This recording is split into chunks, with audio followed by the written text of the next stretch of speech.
Question number 7.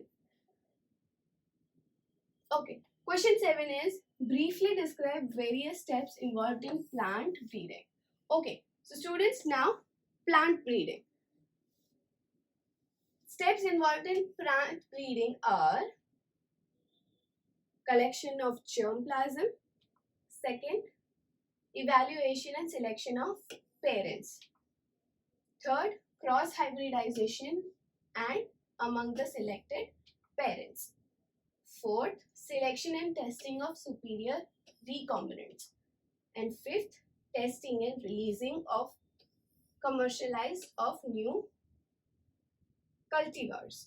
Okay, so plant breeding is something that is, first we'll collect the germplasm, second we'll look at it, so that is evaluation, we'll select the parents with desired characteristic. Now cross hybridization amongst the parents will take place. After cross hybridization we'll get recombinants. Now these recombinants are of superior quality, and lastly testing will be done and commercialized of a new plant is formed.